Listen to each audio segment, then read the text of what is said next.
All the celebration. You've got to love it, right? But we promised you another celebration. We're celebrating the success of Tahila Pillay, who's done so well on Taste Master SA. And today she's going to show us exactly how to make her deep-fried 3-cheese arancini balls that is crunchy on the outside. They are certainly cheesy on the inside. Nothing cheesy about them, though. As an idea, as a concept, perfect for those tapas that you're going to be serving up this summer on your menu. Tahila, I get excited because I've watched your journey unfold, and the magic that you've brought time and time again is just incredible, right? Thank you so much. Yeah. I deeply appreciate it. Yeah. I'm so excited to share this recipe with you guys. I love the concept of using what you have in your fridge. Okay. And what you have in your cupboard. Okay. So these are things we typically would have, right? Yes. Yeah, definitely. And that's why I wanted to make sure I hand over to Tahila and show us why she's a taste master. Yeah. But yeah, I really am intrigued about this 3-cheese arancini. Do you want to just run us through it? Yeah, of course. So I've chosen 3 cheese because in my fridge, cheese is a complete staple. Oh, always cheese. You're that girl. But the cool thing about this is you can use whatever you have in your fridge. Okay. Leftover curries is a popular one. Any leftover meat from a bride, that's a really nice one as well.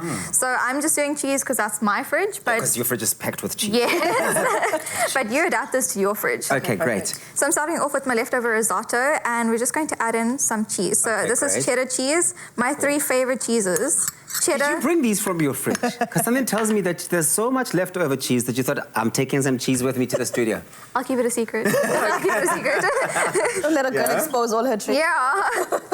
So that goes in, and then followed by what other cheeses have you got? So this is the first cheese, right? This one goes in here, and then I'm going to hand this one over to Tumi. Okay. This one goes into the crumbs. So one of my favorite things is crumbing anything with panko crumbs because they're nice and light. Oh, yeah. And then also adding Parmesan cheese. So it has this like nice caramelized. You know that when, I have to tell you guys, when your cheese oozes out of your toasted cheese. Yes, but that's my and you get that crispy thing. That's the best part. So I like putting the best part of that into everything. So that cheese on the outside will give it a nice crispy cheese flavor. Ooey, gooey. So I'm just going to, and then the third cheese, because of course you can't have too much. Okay, I'm going. You have too much? No, you Never. Not in my kitchen. Plates.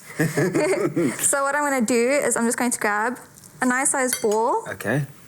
And so is that the trick for me? Because I do find sometimes people can make the arancini balls a little bit too big or too small. Yes. What is the rule? Are there any rules, or is this one of those recipes where you kind of just do your own thing, Tooms? Well, for me, what I normally do is I either use a small measuring cup as the gauge so that all of them are the same size, or I just measure it out. If you've got a scale, just use a scale and say so many grams. But if you're at home, guys, really wants to measure, just but also, eyeball it. When you're at home, you don't want people warring over the things. Or there. So can I also try? Yes, of course. So for me at home, I just measure with what my hand can hold. Okay. I'd like to say I've got decent sized hands. I don't know how you measured that. For a catering lady, perfect size. So then I just roll it out, flatten it, and then I've got some cubes of mozzarella. So I love mozzarella in the middle because you have the cheese pull, guys. The cheese pull is everything. Yes, that ooey gooiness as it heats cheese up. pull. You are stealing my heart, over and over again, as if you hadn't done that enough on Taste Master SA. I mean, honestly, come on. What we've done is we've made this really easy for you. Tahila's been so gracious as to put together a list of all the ingredients you're going to need for this recipe, and you can find them on afternoonexpress.co.za. It also has a step-by-step guide of how you can bring this recipe to life, and I love that. Okay, how are you doing, Tooms?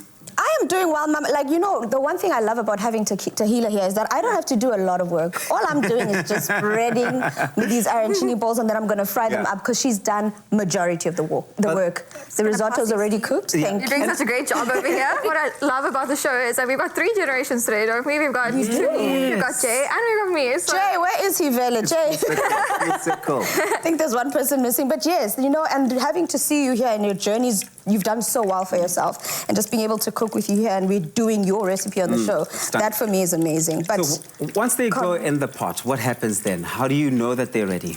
That's another thing I love to do. You eyeball it as well because you want to make sure it's golden brown. Okay. You know, most people would say give it about 5 minutes, 2 minutes, 3 minutes. I say eyeball it because it's best to see how you want them to look once they're cooked versus waiting for a certain time. Because if you say 2 minutes and you find that your oil is not hot enough. Our pans and pots aren't the same either. Okay, I love this. Tahila, you're a sensation. I love that. Thank you. Look at how gorgeous these look. I am going to have to taste one, I'm afraid. And this is the color you're going for? Golden brown. Tabiso can't say anything, so I'll take over. If you want to get the recipe or any of these details, go on to afternoonexpress.co.za. Come here. I love your work.